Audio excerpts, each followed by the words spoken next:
Welcome to Viewpoint. I'm Doug Petcash.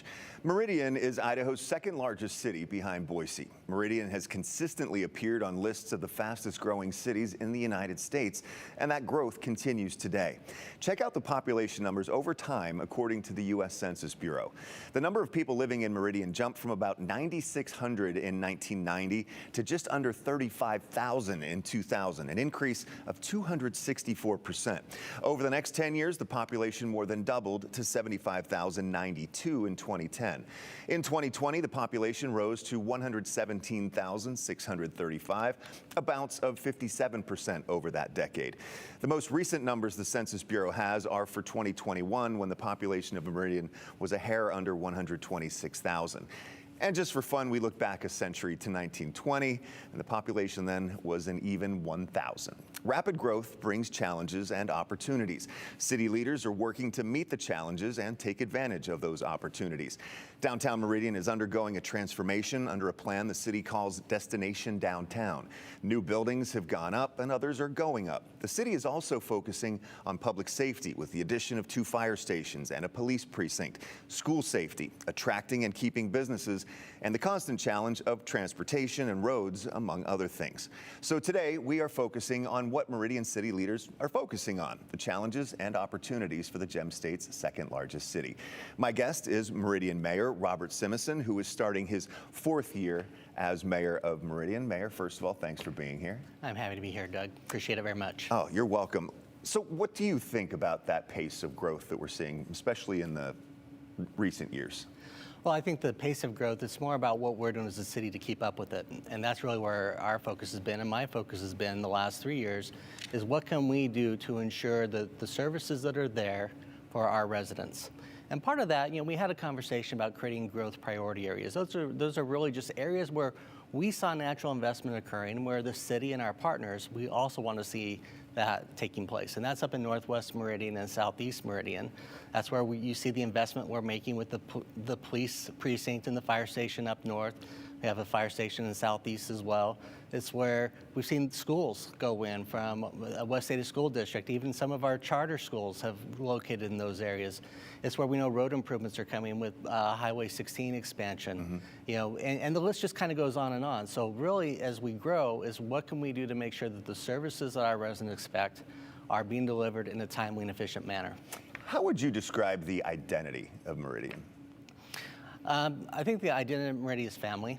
That's what we've been about as long as I've been in the Valley, and I think it predates me very much so. But we have always been that place where people, want to go. And Mayor Tammy used to blame West Ada School District for that identity. People came to Meridian because they loved what West Ada had to offer from an education perspective. And I think that identity has continued to be there. But family is changing and evolving. We see a lot of people that are coming here with their family, which also includes the grandparents. The family unit is changing in Meridian, and it's growing up as the city is changing and evolving as well. We're seeing some video now of downtown, and it has been undergoing a transformation in recent years with new buildings, new retail, new apartments, other amenities. What is the philosophy of Destination Downtown? Well, I think the philosophy of Destination Downtown is just about bringing people into our downtown, having that live, work, play mentality. You want to have a place where people can come and live and visit the shops, the restaurants, the businesses that are opening up, and you want to have places where the people that work there can also live if they choose to.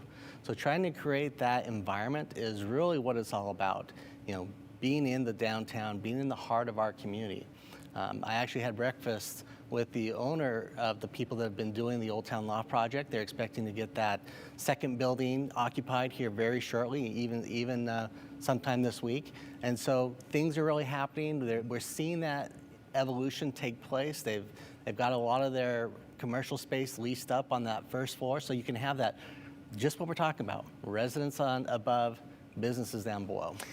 What's the status of the Civic Block and the Union 93 projects along Main Street, not far from City Hall? So Union 93, I know that they are working through some financial challenges to try to make sure their financing is in order. We're being told they still plan to move forward in this next year with continuation of that project.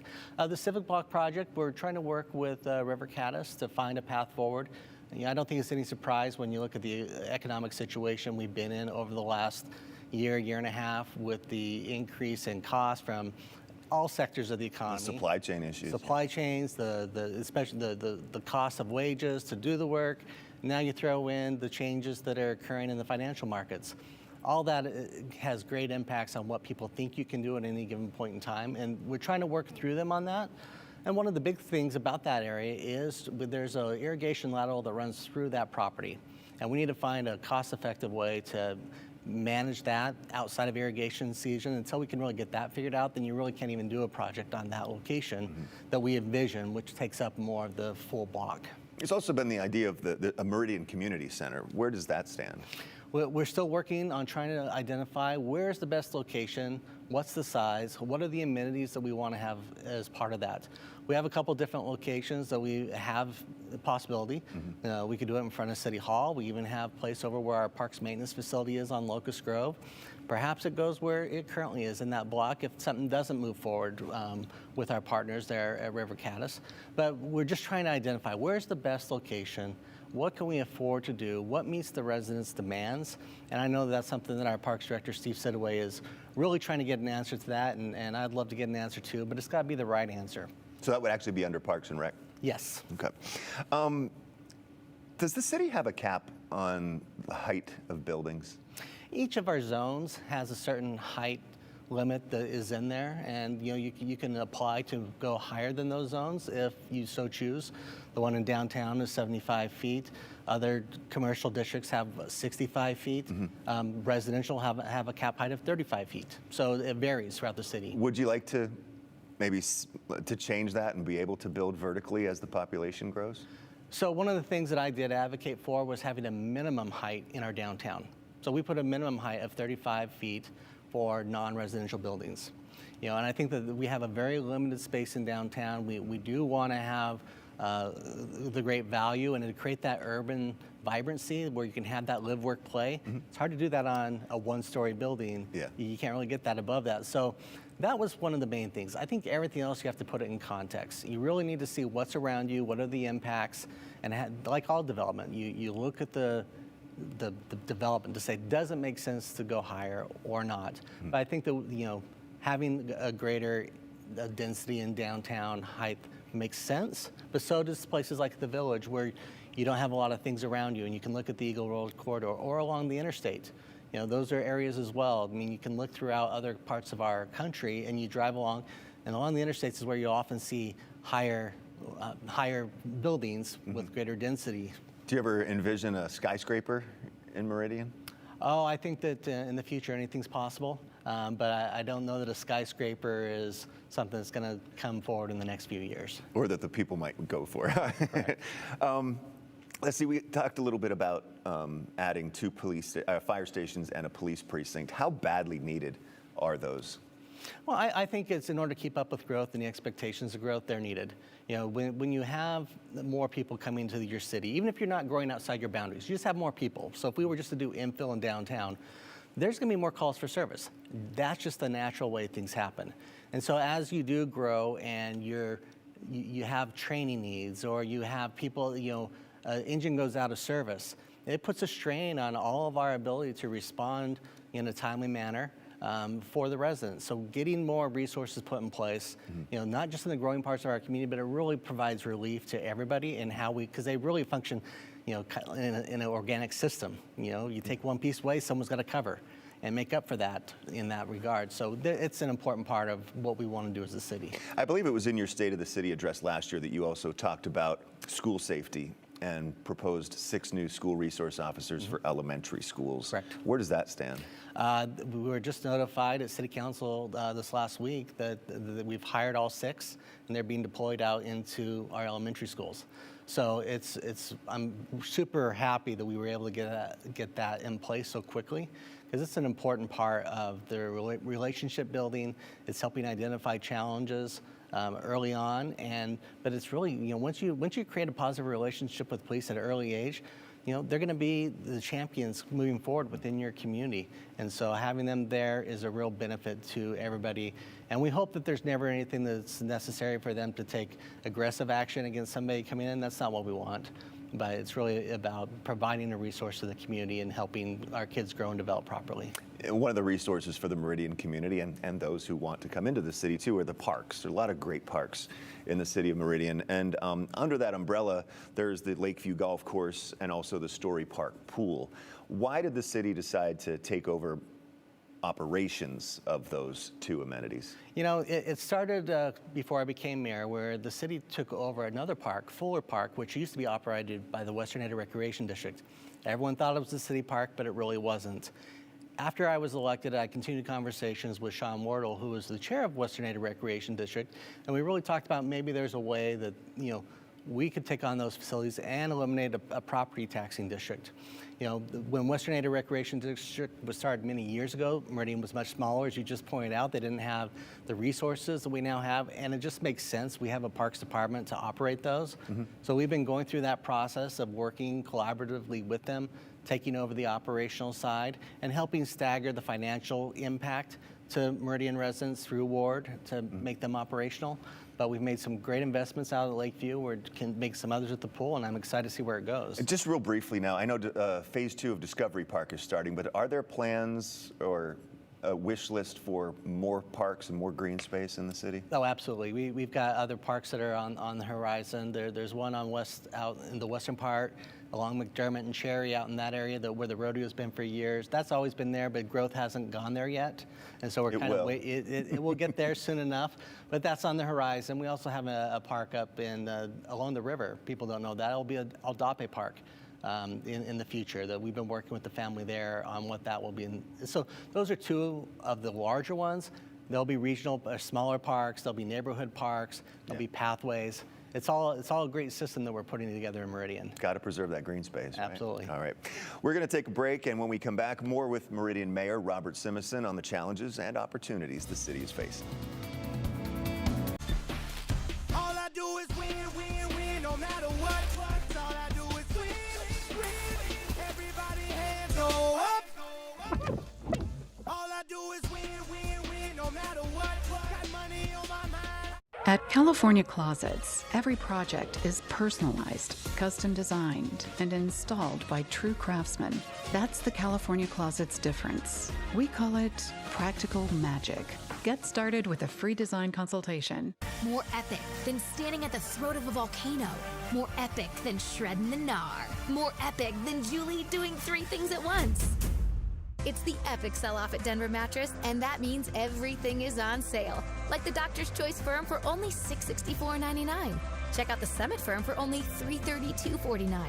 Or get a $300 gift when you purchase any Tempur-Pedic, plus 3 years no interest and free shipping. Shop the epic sell-off today, only at Denver Mattress. Has your cable TV lost its spark? Do you suffer from the buffer? You deserve reliable TV without the hassle and the frustration. A+ Satellite is your premier local dish retailer, serving the Treasure Valley with reliable TV and real customer service for over 15 years. If you have Sparklight TV, switching to dish with A+ Satellite could save you over $700 a year. Stop in for a face-to-face with A+ Satellite at Fairview and Eagle, behind Krispy Kreme.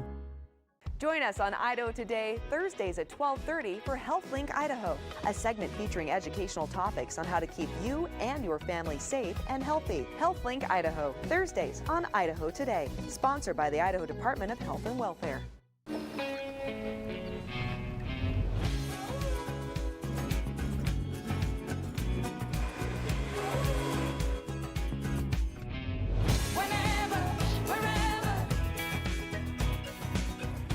Welcome back to Viewpoint. Today we're focusing on the challenges and opportunities facing Idaho's second largest city, Meridian.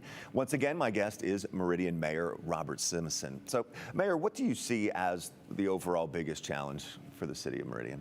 It's transportation. You know, that's what our residents have said in our city survey every time we've asked them. And so I think it still is their biggest challenge. And so that's what we are focusing on. The city doesn't really have control over road projects, though. That's ACHD, ITD. So what can you do and what do you do to try to push transportation projects, most concerning roads. Right. I mean, the things that we can do is we can put our political influence on those agencies and try to get them to take action, and we do that quite often. But we also can put money into it. So Linda Road Overpass is our number one priority as a city. So the city has put up $2.5 million to work with the ACHD and ITD, and we are helping get the design done now, so that when the money comes available, we can build that project as soon as we can. And it would be an overpass, not an interchange. An overpass, absolutely, at that location. That would really help free up Meridian interchange and 10-mile interchange and create that connection the way Locust Grove does. So those are the types of things we can do, but we also work with our development partners. I think you can look at 3 big opportunities that have happened in the last 5 years. Costco Linder Village, they came in and they helped make the improvements on Chinden through development. Eagle Road, the improvements, the 3 lanes that are now north and south have all been done by investment. The 3rd lane southbound was just done recently through CenterCal. And then we've also worked with, like Brighton Corporation has been a great partner for the community. They're out there by Discovery Park, and they're making improvements to the full length of Lake Hazel Road. They're working with ACHD. We say we really need this connection. They're stepping up to the plate, working with ACHD to do it in advance of what ACHD would do. And that's what we can do as a city, is try to make those improvements part of development. That north-south flow is so important in Meridian to get people to the interstate and off the interstate. So how can the state doesn't provide funding for public transportation?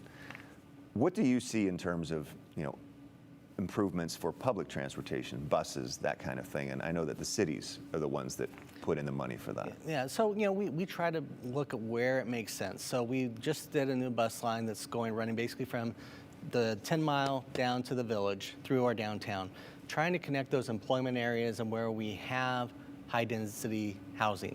That's really what makes it. If it's not walkable for enough people to get on the buses, then they're not going to be utilized. And so we have those corridors where we've looked in our comp plan where we have high density, multifamily residential, and that's where you'll see public transportation likely occur, but it's not going to be running through, the subdivisions of Meridian. That doesn't make sense. Yeah. So what are you and council and other city leaders, managers, business partners doing to attract and keep businesses in Meridian? Well, I think we create the climate, and I think the climate is when you have a stable leadership, you have a good viewpoint on being business friendly. That's what attracts people to the community. Outside of that, it's like, what is your development process timeline? Can you get things up and running quickly? They look at those type of things. And it's really our development partners who are out there selling their projects, and then they look at the area and say, do I want to come there? And so we've been really successful in that regards because we've had great partners, whether it's BVA, Brighton again, look at the Sundance Company and everything that they've been doing out there in El Dorado and Silverstone. These are people who are out there attracting businesses to our area, and they look at Meridian and say, yes, that's the type of place we want to come do business. And do you really try to keep a good mix, because you have office buildings, you mentioned BVA, but that, the small retail places, but also manufacturing? Yeah, I think Meridian is set up differently than a lot of other cities. We are in the middle. Not all types of development make sense in Meridian. We have a limited industrial space. So what type of manufacturing? Clean manufacturing. So you look at those type of elements to say, yes, that's what makes sense in Meridian, or in that part where we're able to develop today. Maybe in 15 years when we're in a different part where development is, you can try to look at other type of stuff. But right now, with where we are, it's that clean manufacturing. Is it the challenge because so much of Meridian is residential that you really have to be careful about that? I think it's a challenge of our comp plan planning, about how we've said this is how we want to grow as a community. And you keep a lot of that stuff along the railroad. And we are more north-south as a city than we are east-west. And when you look at that east-west corridor between the interstate and the railroad, that's really where you typically are going to want to have those type of facilities and services located in your community. I asked you about challenges. What do you see as the biggest opportunity for the city of Meridian? I think it kind of goes back to our location. We are the place that people choose to locate. Whether it's places like Shields that are making their entrance into the market, or Topgolf, which just came here, or In-N-Out. People recognize Meridian with the population and geographic center. So if you want to attract from everyone in the Treasure Valley, Meridian is where you're going to try to locate your business, whether it's for your employees who have to commute there or whether you want to attract everybody. So if IKEA were ever to come, now IKEA may pull anywhere from anywhere in the valley, but you would think they'd want to be in a place like Meridian, so everyone can come from all different areas to come shop there. Centrally located. Centrally located. Mayor, I mentioned earlier that you're starting your 4th year as Meridian Mayor after more than a dozen years as Chief of Staff for Mayor Tammy. Are you planning to run again? I'm doing everything as if though I'm going to run. You know, I've been raising money. I've been having important conversations. I still have to continue those conversations with my family before there's an official announcement. But I would expect by early May, June, you'll probably hear one way or the other officially from me on that topic. Okay. Also a change that we've seen it play out in Boise after the legislature passed a law that cities over certain size have to elect their council members by district. That's also happening in Meridian now, right? It is, and we've just had our very first experience with this where we had one of our city council members step off and I appointed a new city council member who had to be from that district. And I think the important thing for the residents to know is when they go to the ballot box in November of this year, they may not be able to vote the same way they did last time. Last time when they went to the ballot box, they got to vote for 3 council members. Well, this time they may get a vote for 1 council member, or it may only be the mayor on the ballot if there's no council seats up on the ballot. So it's going to be a new, unique voting experience. We hope people still get out and vote, despite how many people may or may not be on the ballot. But it's something we got to get the word out in the community so they're prepared and they understand that. We just have about 30 seconds left. What is the big priority that you're going to be working on in these first couple of months of 2023? Again, continue to be trying to make progress on the Linda Road overpass. We've got some good momentum going there. We also need to be working with ITD on some of the challenges on Eagle Road, some of the safety issues that are there, looking at the speed limits and access points as well. So that's what we'll be focusing on. Mayor Robert Simpson, thank you so much for your time. I think we gave people a good overview of what's going on in the city today. Thank you. All right, thanks, Doug. Appreciate it. All right, hope to do it again soon. Well, coming up next on Viewpoint, Governor Brad Little gave his State of the State address on Monday, laying out his policy and budget priorities for the year ahead. We'll highlight some of the big proposals he unveiled.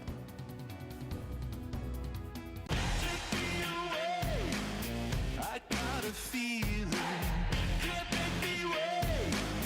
You know what thrills me.